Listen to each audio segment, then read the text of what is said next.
Bonjour les étudiants.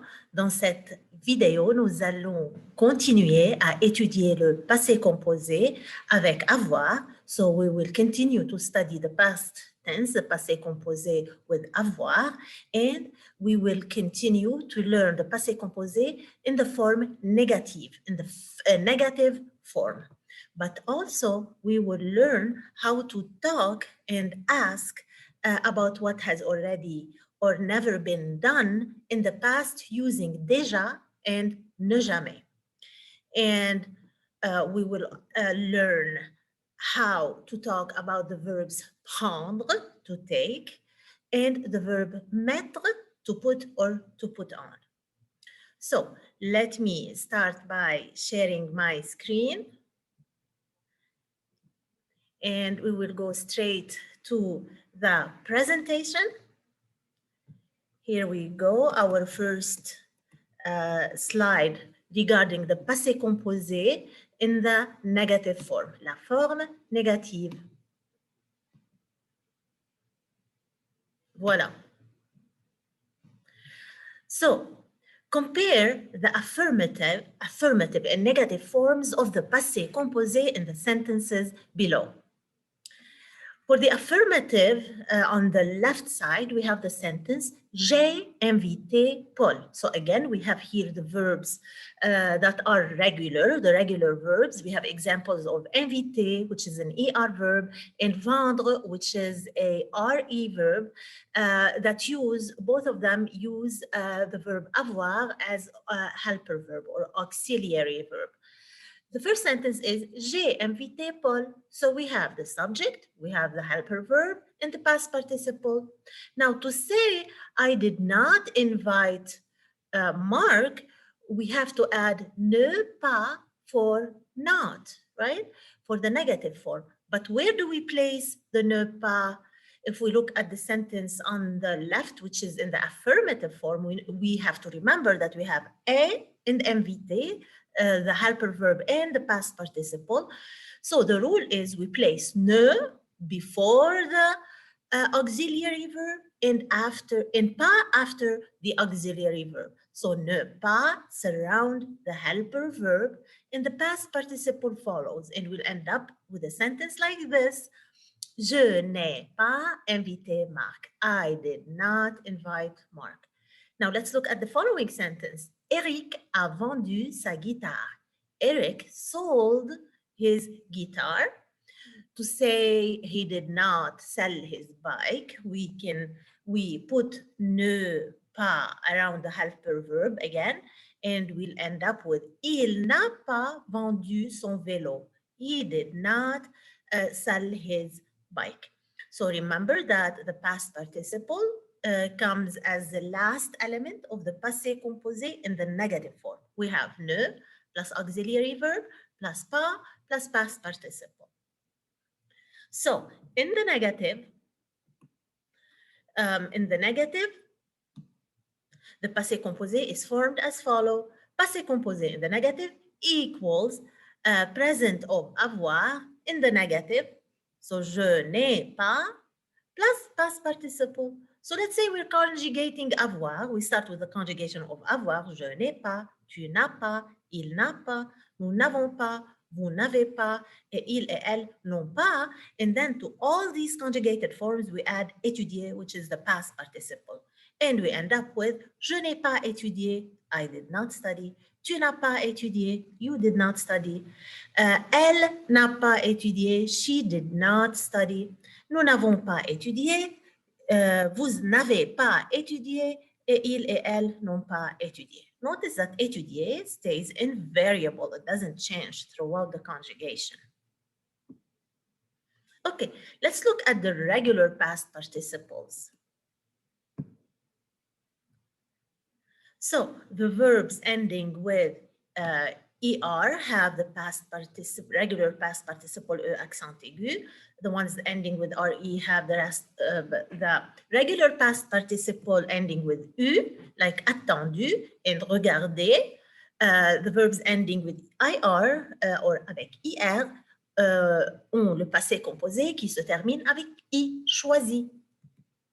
Now, the irregular past participles with avoir. So far, we have learned and studied the past participle of regular verb that use avoir. Now we're going to look at the irregular verbs with their irregular past participles that still use avoir.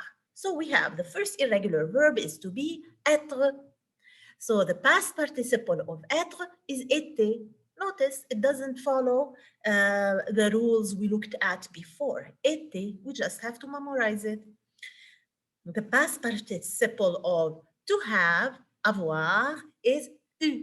So we have an e and an u, but we pronounce it u. The past participle or the irregular past participle of faire is fait. And the irregular past participle of the irregular verb prendre, which means to take or to order, is pris. So we have été, eu, fait, pris. Pause and repeat, s'il vous plaît. Practice the pronunciation. The past participle of the irregular verb voir, to see, is vu, and it's an irregular past participle. And for the verb mettre, to put or to put on, which is irregular, we have the irregular past participle mis, mis.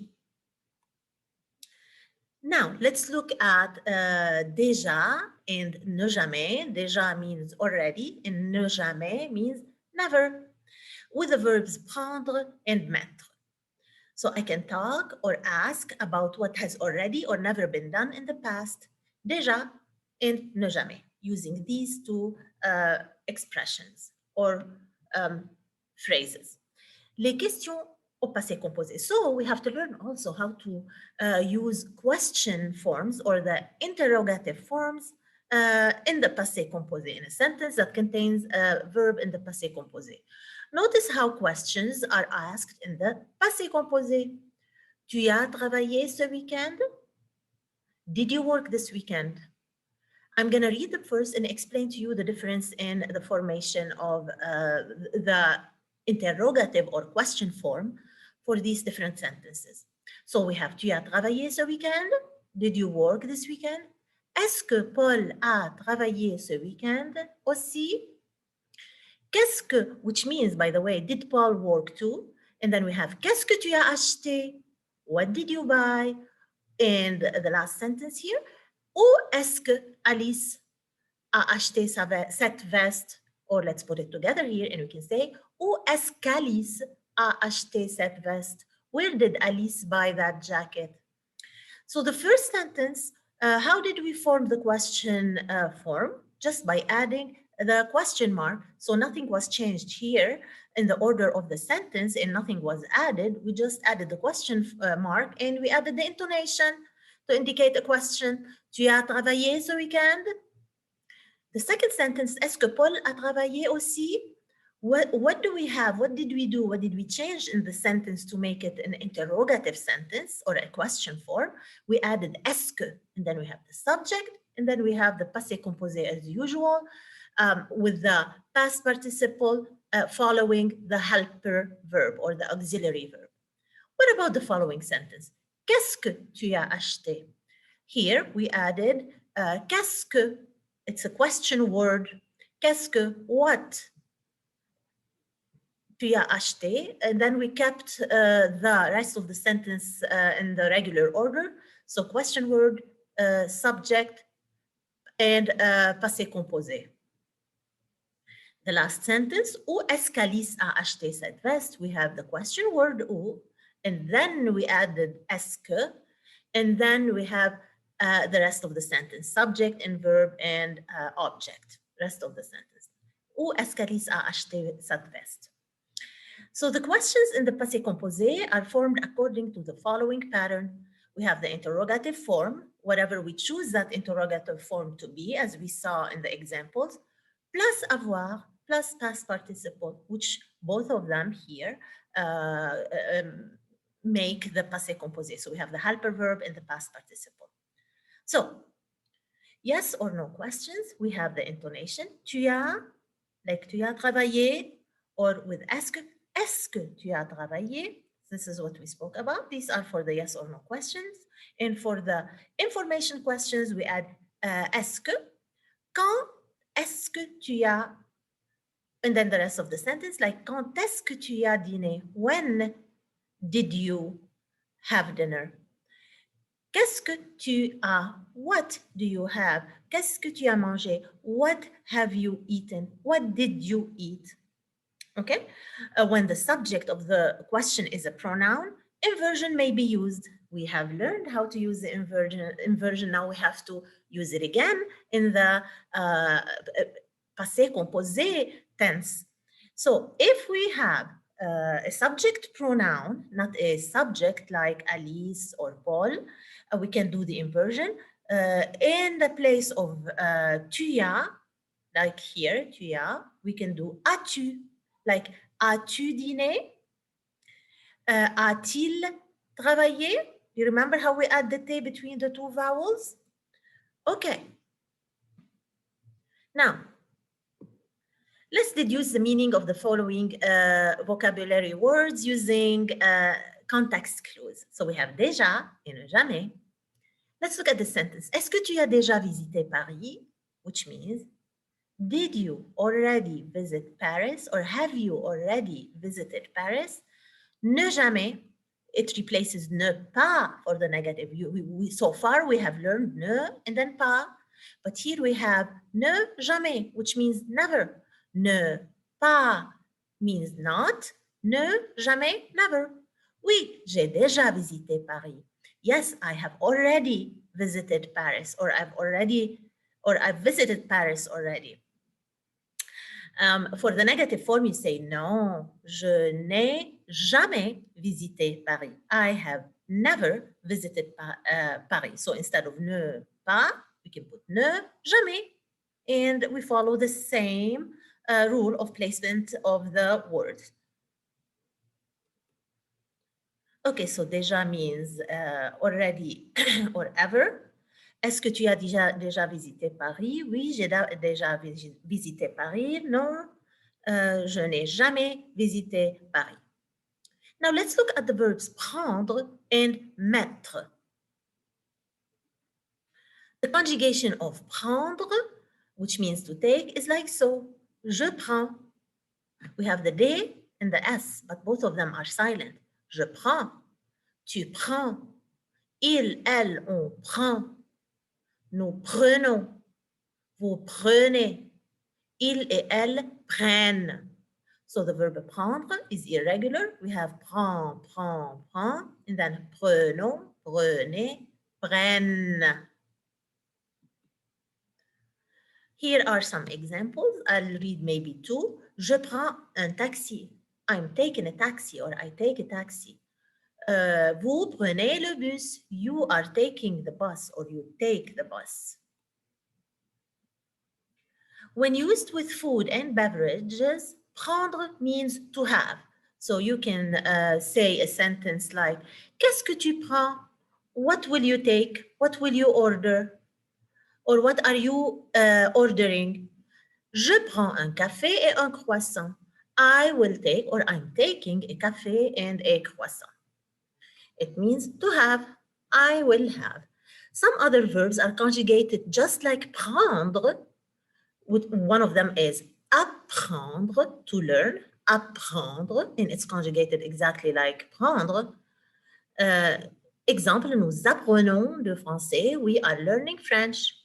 Apprendre plus a plus infinitive means to learn how to. To learn how to. Here's an example. Charlotte apprend à danser. She's learning how to dance. Comprendre is another verb that's conjugated like prendre, to understand. Here's an example. Les élèves comprennent le prof. The students understand the teacher. Prendre soin de soi is to take care of oneself. Now, let's look at the verb mettre, to put or to put on. Mettre. Again, it's an irregular verb. Here is the conjugation. Please pause and repeat with me. Je mets, silent TS. Je mets, tu mets, il, elle, on met. Nous mettons, vous mettez, il et elle mettent. So we have met, mettons, mettez, mettent. Now, the verb mettre has multiple meanings. The first one is to put on or to wear when you're talking about clothes. Here's an example. Tu mets ta nouvelle veste. Tu mets ta nouvelle veste. Are you putting on or wearing your new vest? To turn on electronics like la radio et la télé.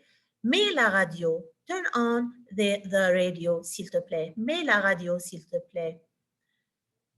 And the other meaning is to set, as in to set the table. Qui va mettre la table? Who is going to put the table or set the table? And remember that va plus mettre, aller plus infinitive means the near future. Qui va mettre la table? Who's going to set the table? Some other verbs that are conjugated like mettre are permettre, permettre, to allow, to let or to permit. Permets-tu à ton frère d'écouter tes CD? Do you allow your brother to listen to your music? Promettre, promettre, to promise. Je promets d'être patient. I promise to be patient. I promise to be patient. Je promets d'être patient. So here are some example of the conjugated form of mettre in sentences. Vous mettez la radio. You are turning on the radio. Ils mettent des sandales. They are wearing sandals. Here's an example of using an expression, idiomatic expression of the verb mettre. Mettre tous les œufs dans le même panier. To put all your eggs in the same basket. Can you tell what the meaning is? We'll talk about this later. Here you go, to put on. Tu mets ta nouvelle veste. Are you wearing your new vest? To turn on the radio. I think we looked at that. Voilà. Qui va mettre la table? Oui, oui. Voilà, on continue. Voyons. We come here to the end of the video. Merci beaucoup. Fill out the lesson notes and do not hesitate to ask for help. Merci. Au revoir.